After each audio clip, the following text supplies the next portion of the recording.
on a Trump note. I figured we start back up on a Trump note. So this past Wednesday, he actually met with de Blasio, and it sounds like things were amicable. De Blasio was saying that Trump was kind of willing to talk about some of the issues, especially dealing with like immigrants and Muslim and Arab employees of the city and stuff like that. So I think Trump's playing that whole I use them to get me elected, and I'm actually not going to be as bad as I said I would be. Because he's been doing it the last week or so. He's kind of just been kind of like, so I'll cave on this and on that. Even the wall now has a fence because he needs some people to work in his hotel still. So. No, I think this is all for show, because if he truly was like that, he wouldn't be hiring people to work for him that should never even be in the White House, let alone work at the White House. You mad about Giuliani? No, I don't even. Giuliani is like, he's a nut job. He's probably going to get committed, like, they're going to send him to, like, Bellevue in any minute. But, no, it's all the other guys, like, they've all, like, if you go backtrack to, like, all of their, like, all the radio shows that they're on and you know, news shows, they all back up, like, they're extreme Christians and they're conservatives, but it's, like, on a different level. It's not conservative. It's, like, they're just they're racist. It's all. They're not conservative. You can't blame it on the Republican Party. Because I know Republicans who are not racist. They just hate. They just hate. They're full of hate. Anti-Semitic. That one guy, I forget his name. I don't even want to, like, even mention it if I even knew his name. But he's on a different level. He's on a spectrum. He still has all these weird conspiracy theories about Jews and black people and anything that's not white. He's completely against, and he is ready to involve. Like, they're all going to go in with all of their agendas, and they're going to try and make it happen because they want to overthrow everything that's happened in the last 8 years. But it's on a different level of, like, my parents. To say, like, I come from a Russian immigrant family. I'm first generation. When my parents came here in the late 70s, America was under the Republican. I think they were Republican. They had a Republican president. I think it was Reagan. Mm-hmm. Everyone loved Reagan for some reason. But it was a different kind of, it's because it was during, like, the Cold War. They came from communist Russia. So they picked the Republican Party because it reminded them of the complete opposite of what communism is. And it's the same with the Cubans and the Venezuelans and whatever who voted for Trump. But it's a different kind of Republicans. And my family does not quite understand that. Like, they just see, okay, Republican, and they just wrote down the line Republican. They don't understand who they're voting for. They're just voting for nasty people full of hate and don't know anything about. I'm sure Trump just is not qualified. He's letting his daughter Ivanka sit in on secret meetings. To be fair, she doesn't have clearance for. To be fair, she's probably more qualified than him, though. True. Only because she's very articulate. I think there's someone who can speak really well. She's, like, super articulate. Like, I don't know how much she even knows. She's a smart girl. Even on The Apprentice, she seemed just more intelligent about business than her father. And I think she went to school. She went to an Ivy League school. She's super smart and qualified. She'd be a great first lady. But he's making important calls on a private line. Hillary Clinton was sending out emails. But who cares? That's like. I'm just saying, if we're just going to talk about it, then he's using the wrong phone. She's using the wrong computer. But then Mike Pence is like he's trying to pass a law that to increase privacy on emails and phone calls, and I'm like, really? Yeah. And, like, that's so hypocritical. Like, you're going to give her shit for it, and now you want your own privacy. Well, no, remember, Trump's now saying that he has too much on his plate to go and actually try and get Hillary arrested. And that was the funniest thing. First of all, he has no power. I mean, he realizes that the president is just like the spokesperson for America. They don't really make the shots. They don't. They can ask Congress for, like, can we do this, please? He didn't even know what Obamacare was. Like, he actually, for the first time, read up on it. It was just like, oh, so we should keep some of this. Yeah. Yeah, this is great. Like, I'm loving this whole thing while everyone else is freaking out. I'm just the one person like, oh man, this is a comedy show. This is great. No, honestly, it's because the state has more pull than people give it credit for. Right. Like state politics. So as long as New York State has good leadership, I'm not sweating it. In all honesty. Because, worst case scenario, they just kind of get to say F you feds and do what they want. There's a reason why there's states where you can smoke, and why gays could marry in certain states before it became federal law. They can just kind of be like, and forget you. So, need be it, I'm from New York. We don't even consider ourselves like most of the state. So, right. Whatever. But it's still bringing a lot of people, a lot of racists out of the woodworks. And you know what? They always existed, and they existed exactly. when Obama was elected. But all the hate crimes or all the things that they were doing were targeting him. Now it's targeting actual minorities. Well, no, it wasn't just targeting him. There was a lot of stuff that happened. It's just that not everything's reported. It hasn't always been reported. It's just, I say this as a black guy, I'm happier knowing where not to go now.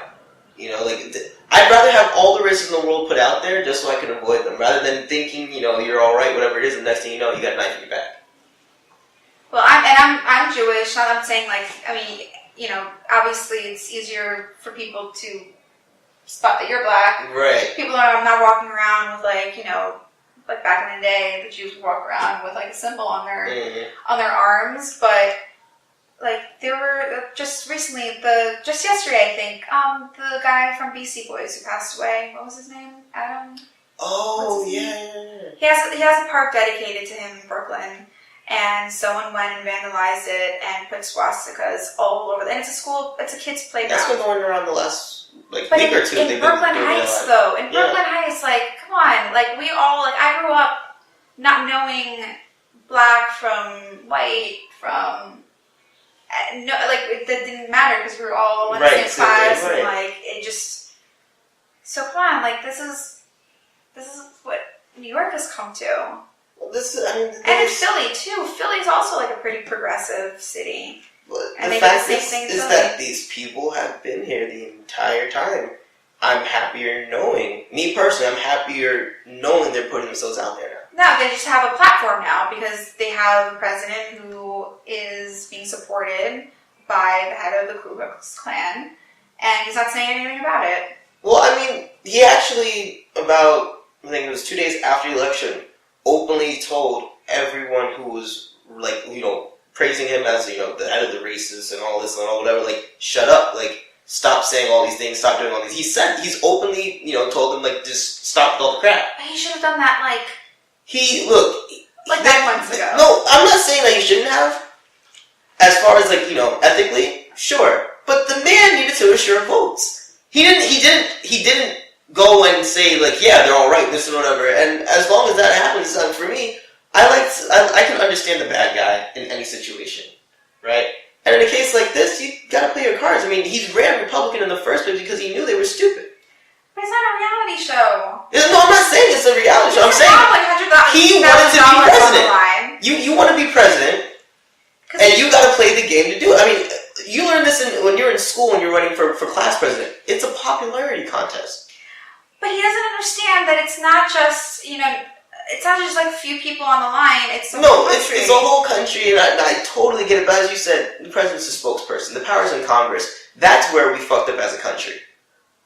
The Electoral College should have been abolished long centuries time ago. But I don't understand why. But not even that. I'm saying literally the loss of the House, the loss of the Senate. He wants to get rid of all the Ruth Bader Ginsburg, who's the head supreme. Yeah. Who actually, little side note, she grew up in my neighborhood. She went to my elementary school, my junior high school, and my high school. So I'm in good company. And Bernie Sanders went to my high school. Oh, sweet. And me. They have a whole shrine dedicated to the both of them, and Judge Judy. So. Oh, that's the best one. That is the best one. But in 10 years, there's going to be one for me.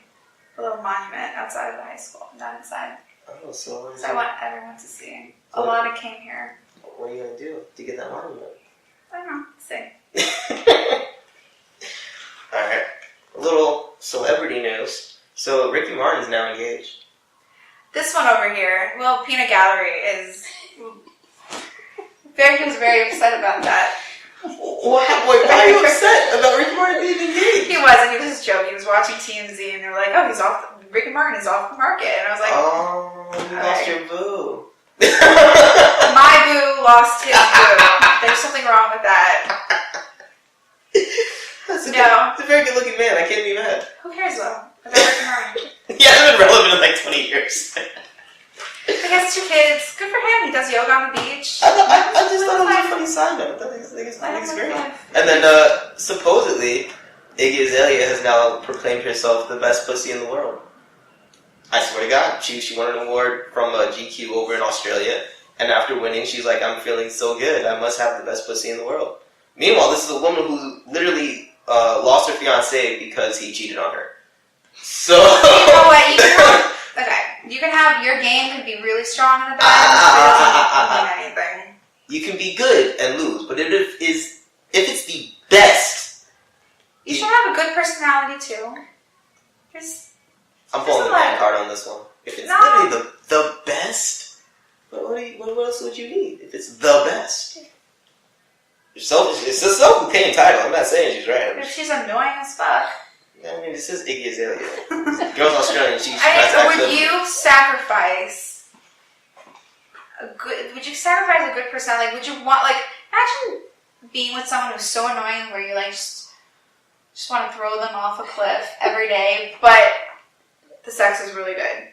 I know a lot of girls who actually put up with that crap. What if your game is bad? What if she has really good pussy, but you don't know how to work it? Maybe that was his problem. Maybe he just didn't know what to do with it. Well, I mean, someone else seemed to like it. That's why, she got mad because he cheated on her. Well, that car was hers, though. I think that she bought him a car, and she wanted it back. Yeah. That's why he was with her. Her money? Yeah. Although, where is she getting her money? That's another one. Where? She has she had 2 semi... In the States. Remember, she still does her thing out in Australia, and she does the modeling thing. Didn't she make that booty song with J-Lo at one point? I don't know, but... It was terrible. That's so bad. The video was so much worse, too. Well, or her song with Britney Spears. I didn't even realize she had a song with Britney Spears. This is terrible. Oh, God. Who let her get famous? Was this another P. Diddy creation? I think it was another P. Diddy creation. T.I. Oh, him? He's not supposed to make mistakes like this. What happened to T.I.P., man? I mean, his taste is very questionable. I question him. He's so good looking, but then there's Tiny, and I'm like, she's like a poor man's Mariah Carey. But ooh. She kind of looks like Mariah Carey. If you kind of look at it. Yeah. Poor man Mariah Carey. Really? Maybe her pussy's probably really good. And they make really cute kids. I love their kids. So you know what? You do your thing, T.I. Everyone makes mistakes. Okay. I can't reach you right now. Alright, we're going to go to another commercial break. When we come back, it's going to finally be time to talk about some movies. We'll be right back.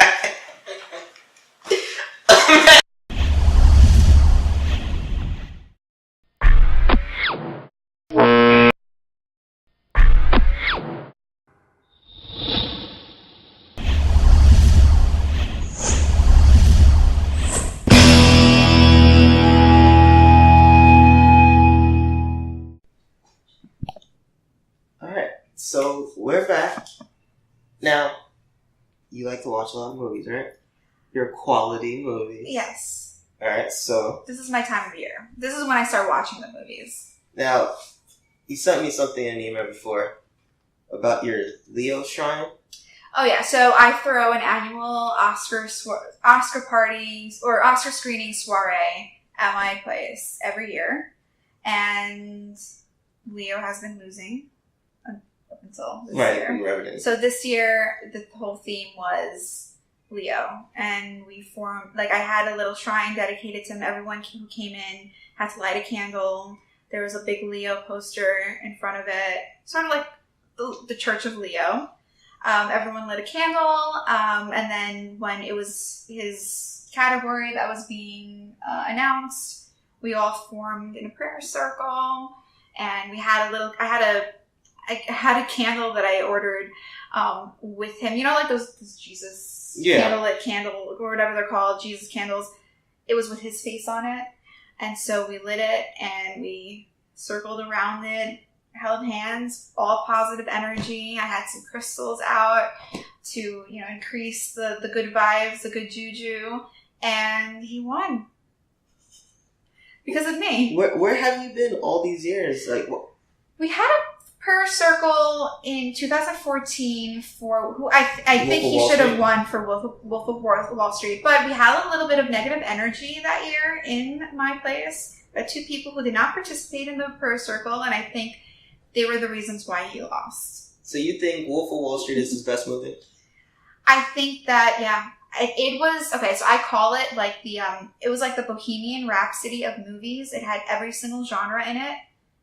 It was funny, dramatic, romantic, and it was like a roller coaster of emotions. And he was just amazing in it. But I also think that he was great in Django Unchained. I think he was great in The Departed. To me, that's his best role. I think he was. I think he should have won forever ago for What's Eating Gilbert Grape. Okay. But we all knew it was his time. I don't think that they almost just gave it to him. It was sort of like when Martin Scorsese won for The Departed.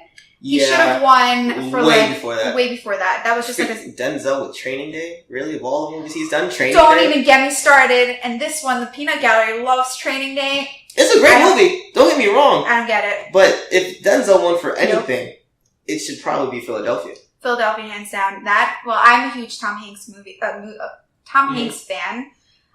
Many would argue Malcolm X. Malcolm X was another one. Very strong performance. Training Day, really. Yeah, Training Day of all those freaking movies. Yeah, the Oscar is kind of just like, well, look, it's so Jackie Chan how long to freaking win an Oscar. But he was never in quality movies. It was sort of like whoa. With the number of foreign films that this man has done. That's quality. I mean, that's quantity over quality. No. I mean, literally, the number that he's done, and he's done dramatic movies. He's done action movies. I have a question for you. Do you understand the words that are coming out of my mouth? Yes, I do. Yes, I do. And he should have won something for that, damn it. No. Actually, what happened to Chris Tucker? Well, he made a lot of money. He went on a world tour. He went around the world, literally just going around visiting places, and then he came back and got the offer for Silver Lining Playbook. That was his first movie once he kind of got back into things. Wait, he was in Silver Lining Playbook? Yes, he was. Huh? He was. He was funny in his few moments. Did he play the guy that Bradley Cooper's character Best was? Friend? Oh, yeah, you're right. Actually, he had a Netflix special that kept pushing back. Yeah. And they just finally were like, you know what? It's been sitting on the shelf for too long. We need to make room for the Gilmore Girls. Oh God. We're gonna release you. I can't believe they redid a special. Yeah, Chris Tucker. He was such a prominent face of the 90s. He made a lot of money by the age of 30, so he was just like, I'm just gonna go do all the things I ever wanted to do. And then came back and got Silver Lining Playbook like Friday that. Is one of my favorite. It's actually my dad introduced me to Friday. That is awesome. It's one of his favorite movies ever, and it truly is one of the best comedies ever. Yeah. So good. But yeah, Jackie Chan, I mean, congratulations. You have one more. You have an Oscar that I don't have. You're one ahead of me. Finally. But that was just, did they not have anyone else to give the Oscar to? A Lifetime Achievement? They gave Lifetime Achievements to Charlie Chaplin, okay, who I think deserved. I mean, yeah, but Jackie Chan, the man literally breaks his bones for people. Literally, for our entertainment. Actually, I wonder, oh my gosh, I just realized, so do you know God, what is it called? National Wholesale Liquidators? Yeah. All New Yorkers must know that. So I went there one year, it was right around the Christmas season, and they had Jackie Chan dolls. Actual action figure dolls in the box, and I bought 2 in mint condition, and I kept them in my closet for years now, thinking that they were going to be worth something. I wonder if this is going to increase the value. I mean, you could have just tried to sell it to somebody in China. I'm sure they would have paid too much for it. He's like a god over there. I know, but it was actually, I went on eBay. They were like worth $20. I paid $10. They're worth $20. So hey, profit. I'll make a little bit of a profit, but okay. Yeah. This should definitely increase that. All right, but you're after.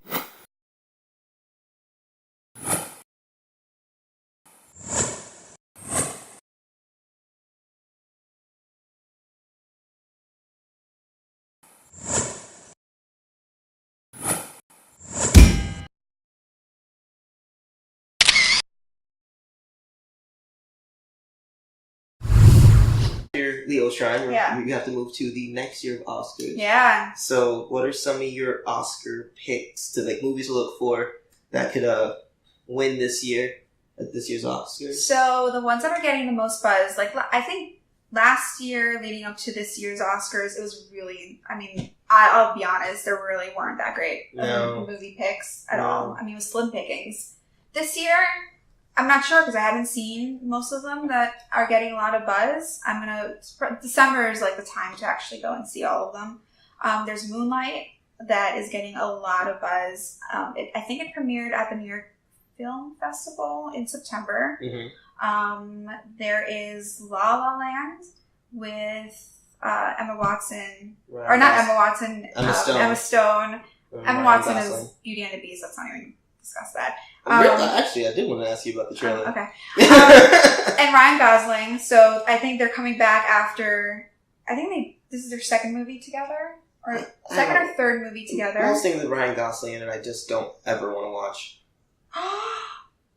Blasphemy! You need to go somewhere. You want to hear this something? Is going to be my show after the end of this episode. The best part of The Notebook was the end. No, I don't like. It was over. I don't like The Notebook. Notebook aside, I had the biggest crush on him when he was on Mickey Mouse Club. Driver?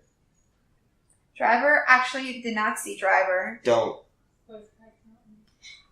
Oh, God! He wasn't even in that. He wasn't even in Horseback Mountain. No, he was really good in Lars and the Real Girl. He was really good in Half Nelson, where he plays this teacher who's addicted to drugs, and he mentors one of his students, and they both kind of help each other out. That was his breakout role. I think he was freaking amazing in it. He's been in really solid movies. Ryan Gosling? And he's nice to look at. And he saves people. He has a Jay Leno chin. What? Get out of here. He does! If someone came to you and they were like, okay, we will give you you will look like Ryan Gosling. We'll give you his body. You'll have Ryan Gosling's body for... Dude, my man crush is Dwayne Johnson. We could discuss him. Were you one of those that voted for him from Sexiest Man Alive? I honestly don't know why they had David Beckham as the dude for a while, because The Rock has been alive for how long? 44 years. Why was anyone else over there? He's a great guy. He's Mr. Everything. I loved him since he was The Rock. My brother was into wrestling back in the day, and I jumped on that bandwagon. Yeah. He was my favorite. He was my favorite. He's a top-notch guy. He's just a great guy. He gives back to his fans. He's just an overall sweet dude. If you approached him and he was in a shitty mood, he would still say hi and take a picture with you. Yeah. But he was trained like that at the WWE. Or at the time it was WWF. They train all of their superstar whatever. Actually, he grew up in WWE. Before it was WWF, it was originally WWE. That's why they went back to it. And he was raised up in it. Yeah. So, yeah. But they all train them to be very media friendly and fan friendly. So that's where gets that humbleness from. But he's just an awesome guy. Talented. I'm all about it. You don't have to be sexy in the sense of good looking. I think he's a good looking guy. I appreciate that, but just overall, the whole package. Who was last year? Last year was Matthew McConaughey or something. This doesn't make any sense. Just let it go. I'm glad we're moving on from all of those generic looking guys. I agree. I'm actually really excited for his new movie to come out. Oh yeah, that's going to be probably, they are predicting that it's going to be the biggest grossing movie of 2016. I can see that because everybody's already hyped about it. honestly, if that's up for an Oscar, it might be the only animated movie that can beat Kubo. Kubo and the Two Strings is definitely the front runner right now, as far as I'm concerned. From Sausage Party or Sausage Fest? Sausage Party, Sausage which Party. I got to meet Seth Rogen the day before that premiere. So good. It was such a good movie. It was smart, but it was so vulgar that I don't think it'll win. It was an acquired taste because I know people that like when it went over their head, but there was a lot of social commentary. Well, yeah, there was a lot in there. It was a good movie. It was an enjoyable movie, and it was the first movie on my show I think I gave a perfect score to. So I would give it a perfect score actually. Yeah, I was just smiling the entire time. Oh, dude, I thought the movie was excellent, but that literally the last few minutes with the orgy totally just took me to it. I've never laughed so hard in my life. Kind of a spoiler alert, but not really. But anyway, not really. What else is on the list? La La Land. Okay, going back to La La Land. Check out the trailer. It's very delightful. It's sort of like a Woody Allen movie, but like on a different level. It's sort of like it mixes different genres. It's musical. It's whimsical.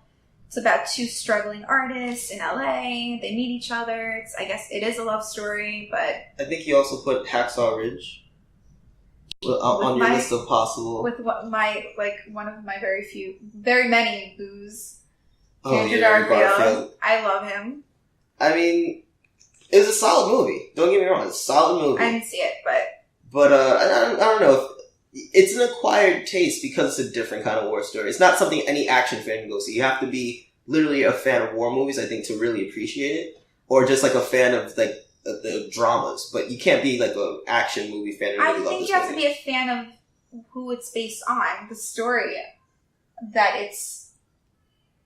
You don't have to be a fan of that guy. I mean, you know or like the history behind it. It's a really great. Yeah. It's a fascinating story. Not going to give it away. You can look it up, but I don't think it's meant to be an action movie. No, it's not. Or a war movie. It's about him. But it just so happens that he's in the. But the whole premise is about him doing what he did in the war. It makes it a war movie. A war movie should be somewhat of an action movie. And I mean, this movie is. It's about the character. It's not about the war. The war is not the main character. The war is what makes him worth knowing anything about. Yeah, but it's about character development. You can't develop.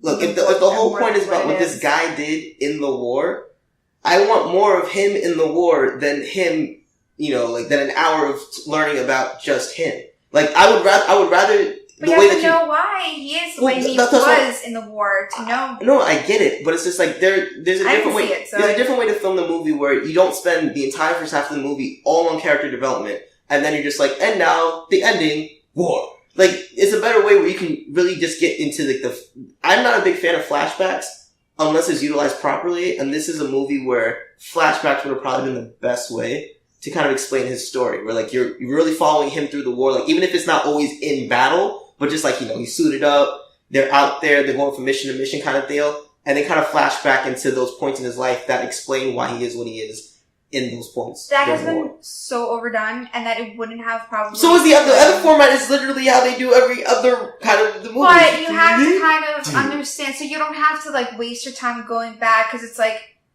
that would kill the vibe of like all of the things that were happening during the war. So basically, long story short, this character, based on a true guy, he refused to shoot anyone during battle. But I think he saved... And he saved... like 50 people. He's basically a hero. Yeah. Like, he saved a ton of people. No, not basically, he is. Well, he is a hero. He saved a bunch of people without ever drawing his gun. He didn't even take a gun with him into battle. Yeah, without ever... And so, yeah, you have to understand why he was the way he was, and leading up to, that was what everyone was waiting for, to see him in action. It wasn't so much that it was the war. We all know what happened during the war. We all know that that's what he's about to do. That's, the idea was to just show him in his, that was his moment to shine.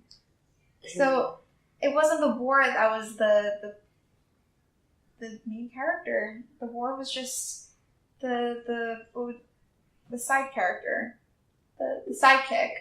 Yeah, if it makes him relevant for me, I want more of it. I hate then watch one of unnecessary those build-up. Anyway, so just watch one of those war movies that doesn't really have anything to do with anything. Just lots of shooting and arms being. I like a good story, but off. if I'm watching a war movie, I want to see war. You know, if I want to watch a drama, I'll watch a drama. So many war movies already. Thank you, Clint Eastwood. Seriously. Hello, my name is Araya. And I am Selena. When I grow up, I want to be a teacher. And when I grow up, I want to be a nurse. Did you know that individuals who drive while sending or reading text messages are 23% more likely to be involved in a car crash more than other drivers? Also, a car crash is typical, happens within the average of 3 seconds after a driver is distracted. The United States Department of Transportation notes that cell phones are involved in 1.6 million auto crashes in a year. That causes 500,000 injuries and takes 6,000 lives. On February 19, 2011, Ashley Jones Davis was killed in a horrific car accident. She was texting and driving when she left the center lane and drove head into a box truck. But she stopped short, writing in her final message, "I can't discuss this right now. Facebooking and driving is not safe." Because of this, a new law was made. We have families that will miss us. We also have futures. There is no text that cannot wait until later. So let's take this pledge and say no to texting and driving. Together we can spread the word and save a life. Don't text and drive. Alright, there's also Bleed for This, which is another real-life story. Another fake boyfriend of mine, Miles Teller. I've been with him since he was doing like those stupid like college frat boy movies. But yeah, I'm excited for this one. I think I'm going to see it tonight or this weekend. It's the story of a guy who was on top in the boxing world, gets into a bad accident, and is told his career is over, so he tries to overcome it and make his way back to the top. And literally, like, 5 days after his, like, massive spinal surgery or whatever surgery he started training in the gym. He started training in the gym. Yeah. It's another one of those kind of stories, you know, you kind of get the premise, but it's all about how they tell the story. Yeah, Miles Teller is the one that's getting a lot of buzz because of his, like, physical transformation. Like, he had to, like, lose 40 pounds, drop down to, like, I don't know, what was it, like 8% body fat or something like that to play the character. And I don't know, he was really great in Whiplash, which is one of my favorite movies. And I think it earned the Oscar, the guy who does the insurance commercials, what's his name? The actor who won for Whiplash last year or 2 years ago. Oh, yeah, what is it? He was in Juno. He always played like just a side character in most things, but he was amazing. He's not in this movie, but Miles Teller is going in the right direction in terms of movies. Like I think he's one to look out for. I think he's gonna. You think he's gonna get a nom at least for this? Yeah. Okay. If Jonah Hill was able to get an Oscar nomination. Wait, if Jonah Hill was able to get an Oscar nomination and Jennifer Hudson was able to win an Oscar nomination? Yes. If Donald Trump is president. And if Donald Trump is president... That is the real, totally underqualified and made it to the top. I feel like that should be the excuse for everything. For real! If Donald Trump can do it, why can't I? You have no reason to fail at life now. Yeah. Like, point blank period. Yeah. See? Live out your dream. There is now a purpose for Donald Trump being president, just so we can say that. Yeah, look at the positive. Right? There you go. Gotta find the positive in it. Now, I think you put Sully on your list. Sully. Oh yeah, well, okay. Tom Hanks. Okay. So basically, I didn't see this movie either, because it came and went. It Honestly, did. like, I wanted to go see it, but I don't know what happened to it. Disappeared. I did go see the other Inferno. I did go see with Tom Hanks, the third installment of like that whole Da Vinci Code thing, which was great. But I think it's better if you had read the book and known more the history of all that. But it was a great movie. If you like action, you would enjoy it. But yeah, Tom Hanks. I think it's because it's Tom Hanks, and the movie is.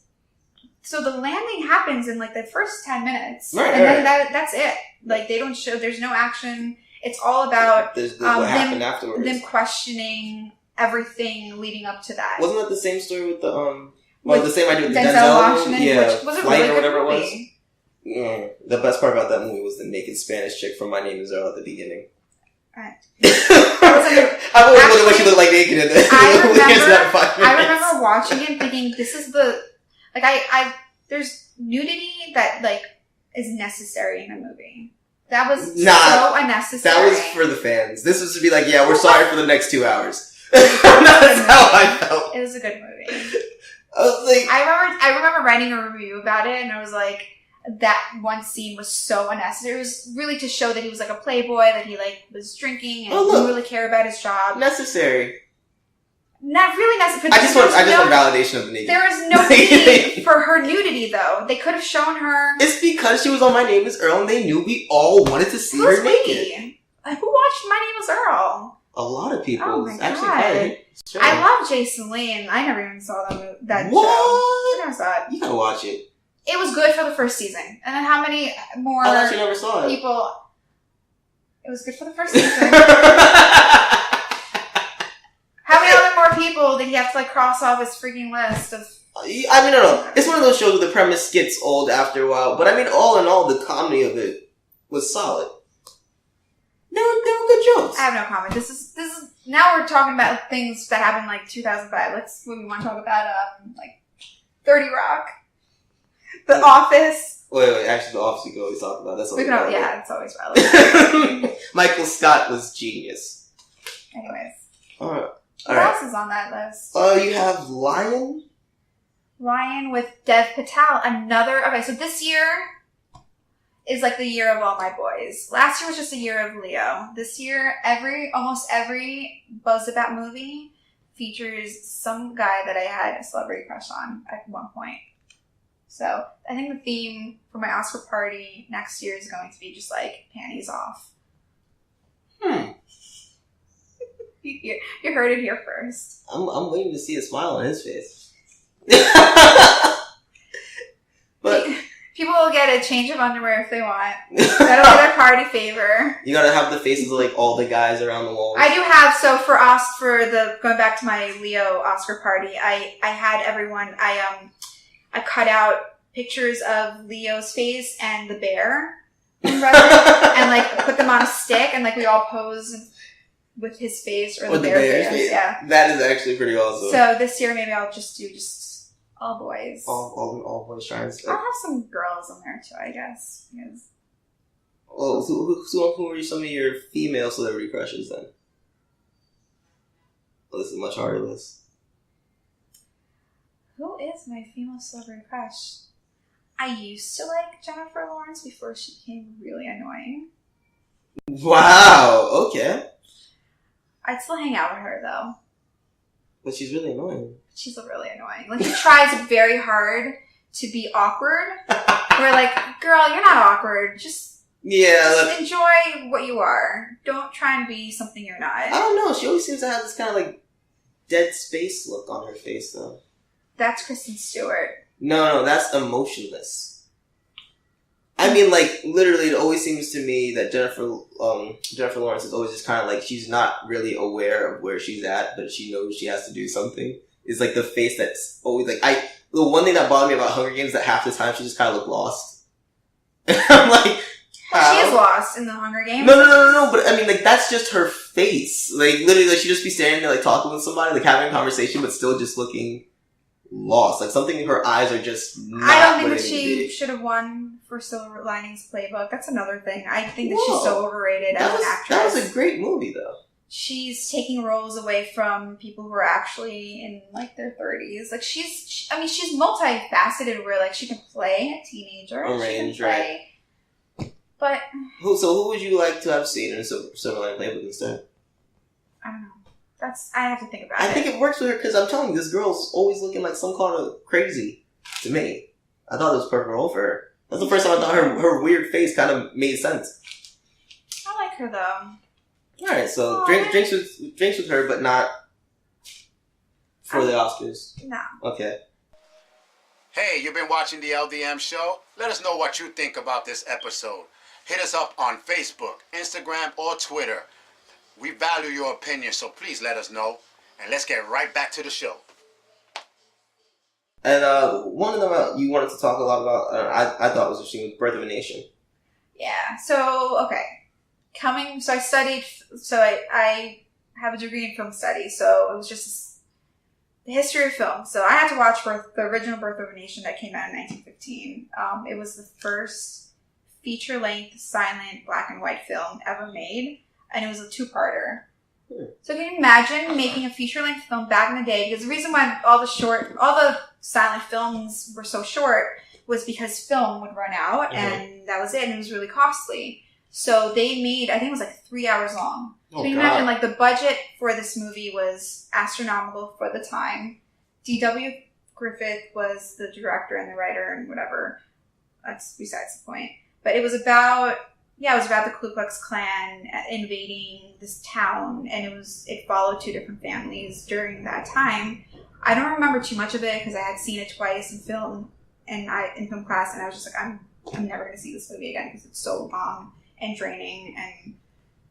But when I heard last year, in January, when Birth of a Nation 2016 premiered at Sundance, I thought that it was a remake of that movie, 1915, The Birth of a Nation.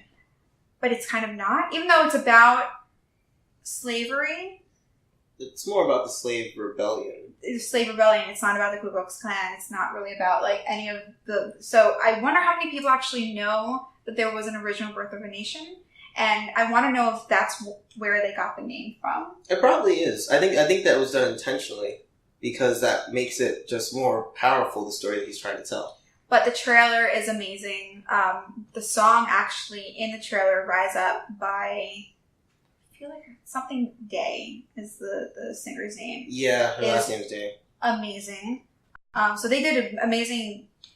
The trailer just won me over. It gave me goosebumps, and I cried a little bit. Not gonna lie. So I hope that it lives up to all that hype. But again, there's like. Yeah, I hope that it's not like 12 Years a Slave. I hope that there's more of. I hope that it's a little bit different because I don't want backlash from people, and I'm like, I don't mind it. The more you remind people that this stuff existed, the more it'll always be on people's minds, and it'll never go away. There are just some. I feel there's a level of like they just overdo it. They just totally overdo it sometimes. Like, I don't know, me and my friends, we always talk about how the fact we think that it's probably like Hollywood just wanted an excuse for white people to just say nigga half the time. Because some of these movies just come back to back to back about the same thing, same time period. It's like, we get it. We get it. And it's never even that much of a different, interesting story. So at least this one, it was, from the black perspective, from an actual black guy, made it a lot more different and it seemed less insulting. But half the time these movies just like, they do it so over the top, and it's to be more dramatic, but it's so freaking annoying. Honestly, as a black person, it's so freaking annoying. You know who portrayed slavery really well? Freaking Quentin Tarantino. Oh, Django was so underrated. I think it earned the German guy. Oh yeah, Austrian. He was Austrian. You can't make that mistake. Oh no, you can. You just. An a-hole. Yeah. He won, and very well deserved. He's a great actor. That was an amazing slavery movie. It was, because you know what? It encompassed... I don't like saying amazing with, like... I know, no. But we get it. It's just... It covered all aspects of it very well, and still had that Quentin Tarantino over-the-top feel to it. Yeah, he's so good. You know that he said that his next movie is his final movie ever. Yeah, that's what he was saying. But the thing was, I'm not sure because Django's actually supposed to be a 3-parter. Well, where are the other two? When he did Django, it's supposed to be the beginning of a slave, like what actually ends up happening into an actual slave rebellion that failed. And when he made Django, he was thinking about doing all 3 parts to his movie. And he never came to a final decision, yes or no. So he's saying the next movie is his last, but knowing Tarantino can be 10 years from now, he's just like, you know what? I want to finish that idea. So I'm just hoping that he'll go back and revisit Django after this next film. It's a good movie. I would like to see more from him, but you know what? It's best when someone ends doing nothing but quality work. Yeah. You know, like then they come whatever.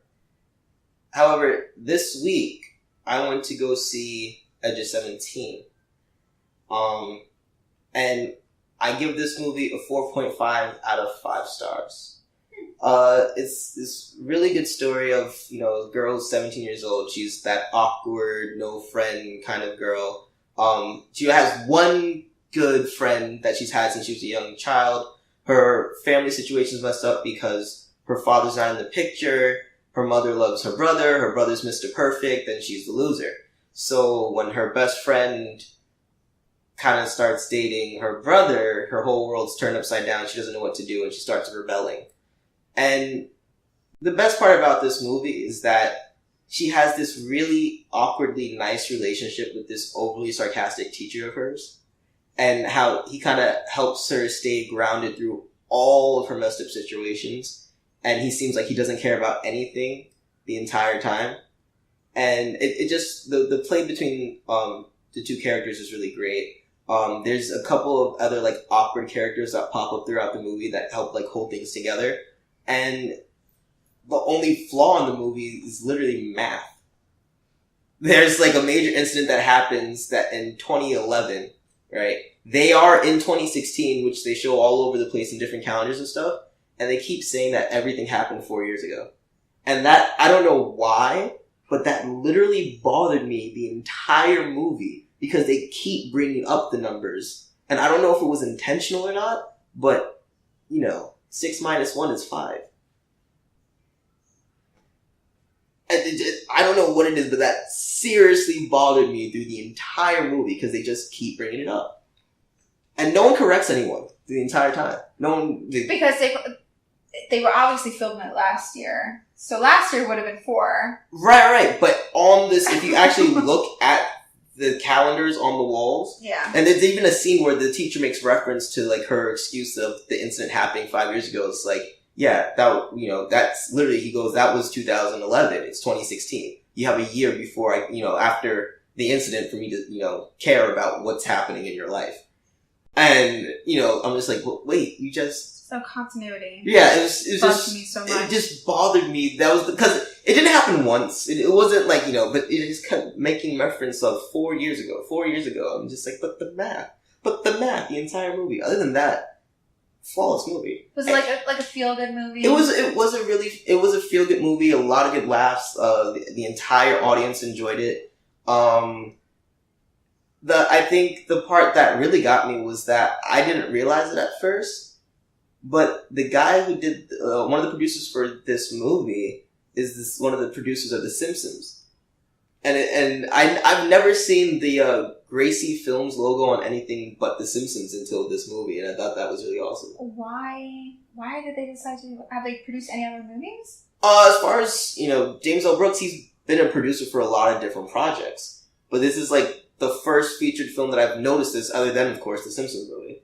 So this for me, that was, as soon as I saw it, I'm just like, oh, this might be really funny, and it was. Like, it was a really great thing to start off the movie, and I see that, like, they make that the last one of the, like, credit things before the movie actually starts. What made you go and see it? I saw a trailer for this movie, I'd say about 3 months ago. I think I saw a trailer for this movie, actually, at Suicide Squad. And I might have seen it then at Suicide Squad. Oh, we need to discuss Suicide Squad. Oh, you because it's coming out on DVD, so I think it's relevant. Okay. So, Suicide Squad. What did you think of this movie? All the hype. I love Jared Leto. I thought the cast seemed really kick-ass. Some questionable casting choices, like Cara Delevingne, whatever, Lasagna, whatever her name is. Yeah. Well, she's really nice in person.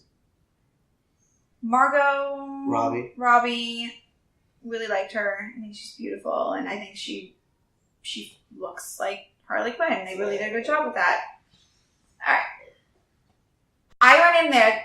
I mean, I had the pigtails. I dressed. I was so excited for it. It was like an evening out with my friends. We're all geeks, and we're all excited about this. And there was no character development. I never read the comics. I just knew. There were 2 characters who got developed. Yeah, it seemed. I heard that, and afterwards I was like, it seemed like there were two different movies happening at the same time, and they just didn't know how to. It was like the love story, the texting between Harley Quinn and the Joker seemed so. It was so separate from everything else, and it was because they started filming. That was like the original premise. They started filming it something like a love story, and that was supposed to be like the main, just the main premise storyline of the movie. Or they were like building, and then they scrapped everything, and then they started filming a completely different kind of movie. So then that kind of was like the sequel to Suicide Squad. Like that's the next one is going to be the both of them. Like they're going to like spin them off into their own whatever. But it was so bad. It was campy. There's a lot of plot holes. The character development happened like very quickly for a lot of them. Some of them just were like they didn't even bother to describe their past and how they came to where they are.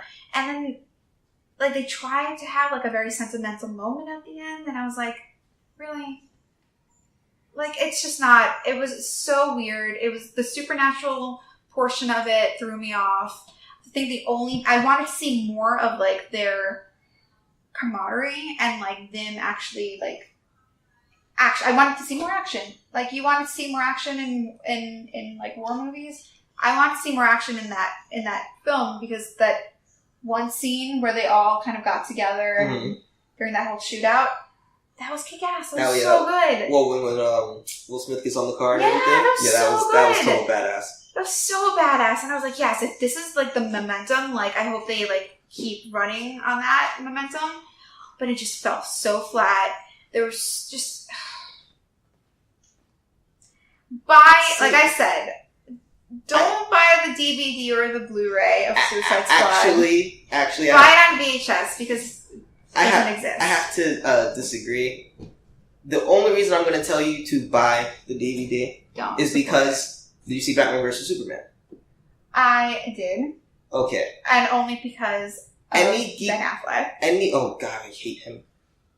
Any geek will tell you that Batman vs Superman, crap movie. Crap movie. If you saw it in the theater, it's a crap movie. You have to see the director's cut, and it makes that much more sense that you're just like, oh, this wasn't that bad. Suicide Squad has a lot of parts missing, and why the movie was scrapped the way it was is that they needed to redo it, so that way they could make it relevant to both the new Batman movie, the new Wonder Woman movie, the Batman vs. Superman, the Justice League. Oh, they showed Aquaman at the end, right? Oh yeah, but I don't know if he's getting his own solo movie. He is. Oh god, really? Jason Momoa, whatever his name is. I forgot. Someone did say that they're finally making what's that show? Entourage, a real thing. Because the whole thing started off with him being Aquaman. All right. Yeah, exactly. So with Mandy Moore. That was such a bad idea. But no. So the whole thing is that they had to they were thinking about doing Harley and Joker as a movie, and then they realized, wait, we're building a franchise, so let's build these guys into it. The same way that they decided to do on TV with their TV shows, and now they're having that 4-parter in 2 weeks. That's what DC was doing. They wanted to rival the Avengers, although they're going to fail miserably. But the DVD is going to have parts of the movie that make a bit more sense. So that would be my reason for getting the DVD, or at least finding a way to see a copy of the DVD, however you do. But I went into that movie. I told everyone going to that movie, this movie is a bunch of bad guys getting together to kick ass, right? Do not expect a storyline. Do not expect too much action, because they're going to be spending too much time trying to make you feel that some of the characters are good. You're going to get lost between Harley, Joker, and Deathstroke, which, happens. Yeah, and the whole thing, or Deadshot, I should say, sorry. But the whole thing is that you can't have high hopes for this. People were thinking that this would be redemption for Batman vs. Superman. It's not. This is just going to be more of what you should have expected from that movie. And going into it on that view, everyone I know who wanted to just like a bunch of bad guys getting together to kick butt enjoyed it. If you were thinking this was the savior of DC, completely disappointed. I wasn't thinking that way. I was just thinking the trailer won me over. Again, I go by trailers so much, and I trust them too much. Have you read the comics, though? No. So even when you read the comics, Suicide Squad is really about Deadshot, Harley Quinn, Joker. And then they go on missions, and along the missions, you really find more and more about the other characters and care about them, like Boomerang and whatnot. But in all honesty, the whole idea of it, these criminals get a chance to get out of Arkham by working for the government. Most of them, are just a bunch of bad guys. The squad itself changes quite often because of which villains are, joining the group. And it's a constant love story between Deadshot and Harley, which Joker always ends up breaking up or she whatever. And that's what you got in this movie. A bunch of confusing nonsense, stuff getting destroyed, and a really awkward love story. That's what I expected. Can't be disappointed. You liked it? It was good enough. Good enough. But you still have to buy the DVD in order to watch, like, the director's cut. Or the... You can have that friend that bought it. Why couldn't they just have added the director's cut and made that the movie? That's the same thing with Batman and Superman. Everybody's gonna say, like, why didn't you put this in theaters? Because he didn't want to sit down for 3.5 hours. Oh, yeah. I would have sat down for 3.5 hours if... Dude, if I sat down for freaking Titanic, I'm damn well gonna sit down for freaking... Hey, you've been watching the LDM Show? Let us know what you think about this episode. Hit us up on Facebook, Instagram, or Twitter. We value your opinion, so please let us know.